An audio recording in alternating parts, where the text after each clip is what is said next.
Hey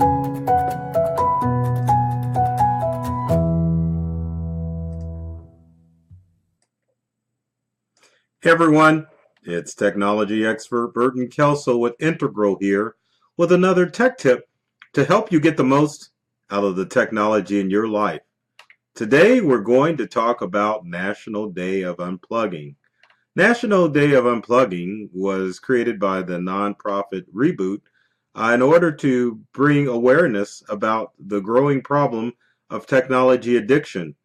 A lot of people may feel that they're not addicted to technology and that it's just part of their everyday lives, but technology addiction is a real thing. Think about it. Most people check their smartphones at least 150 times a day, and that's probably at least twice every hour. And my math may be off, but it is a problem when you're constantly checking your smartphone for alerts that may or may not be there. It also goes to gaming addiction, with kids and adults not able to put down games and always trying to find a different way to play a new game. So we're going to take a look at National Day of Unplugging. We're going to look at unplugging in general and see how you can try to reduce some of the technology in your life. We're going to switch screens like we always do. And National Day of Unplugging. It's usually the first Friday in March, but it encourages people over a 24-hour period to reduce or eliminate the technology in their lives. So how can you take part of this and how can you disconnect? Well, we probably should start off on how you should disconnect from technology in the first place. And then maybe you could work up to a 24-hour digital detox. Now, why should you unplug? Well, the most important thing about why you should be unplugged, and it's not in this graphic, is that your mind needs a break. And to take a break is great, but actually too much technology in your mind is not good. So it doesn't hurt to take a break from technology. It allows you to get to know yourself better. You can be creative and flex your creative muscles. But some of the other important things too is that you want to be able to spend time with friends and family, because if you spend too much time on the internet, it helps decrease the connections you may have with your family. And also, technology disconnect helps you get better sleep. Bright lights from your smartphone or your tablet or even your e-reader can disrupt the melatonin in your body, and which disrupts your sleep patterns. So if you're having trouble sleeping, this may be a reason why. And also, too, if your relationships, personal or romantic, are suffering, it may be because of too much technology use. So what can you do? There are several things that you can do. You can check out you can set up auto reply for your email if you're using a Gmail account. This is pretty simple. Or any web-based account, you can go up and set up auto reply to make sure that people know that you've walked away from your technology.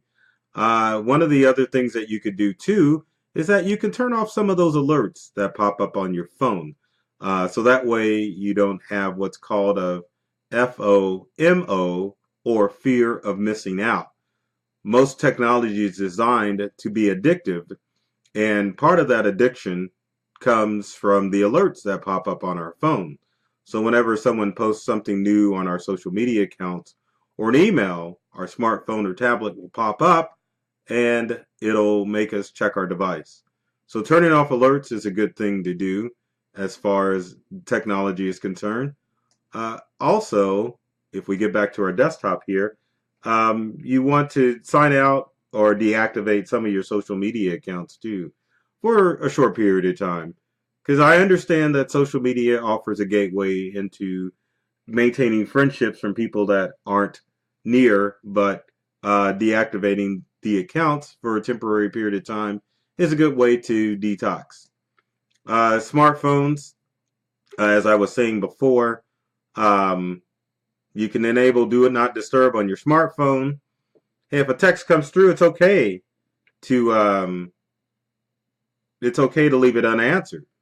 Then also, I was talking about app addictions and how the pop-ups on those apps are addicting. So you want to make sure that you disable those as well on your smart devices. And be sure to let people know if you are taking a break, that you let them know that you are on break so they don't think that you're missing or just ignoring them. Usually Sundays are my day of unplugging. So I always make sure that people know that you don't want to try to reach me on Sunday because chances are my smartphone is laying being charged. Now let's get back to our desktop. All right. So how can you create an environment or mindset to unplug a little bit every day? Well, no phones in bed. It's a good way. You can designate a shut-off time. Make sure you focus on people. Someone sends you an email, maybe you call them back, rather than sending them an email message. Take mini breaks. Just leave that phone behind and get out and do something. Out of sight, out of mind is a good way too. If you don't see your smartphone or if you turn off those alerts, it'll make sure that you're not checking your phone. And finally, make social events fun by stacking everyone's cell phone face down whenever you have social gatherings. This could be lunch, could be dinner, it could be a multitude of things that you could use in order to keep those distractions away from your smartphone. So how can you get involved with National Day of Unplugging? Well, it's pretty simple. You can visit the website of nationaldayofunplugging.com, and we'll take a look at that here in a second. Go to nationaldayofunplugging.com and take the pledge. You even get a free sleeping bag for your cell phone. You can also print out the poster to let people know why you unplug, and you can post it to the National Day of Unplugging site, or you can post it to your own page as well. So make sure you take the pledge. I unplug to reconnect with my family. I haven't written that down, but I've got it there. So make sure that you take time to unplug. Download your poster at nationaldayofunplugging.com and take the pledge to reduce technology use in your life, not just on National Day of Unplugging, but on every day of your life.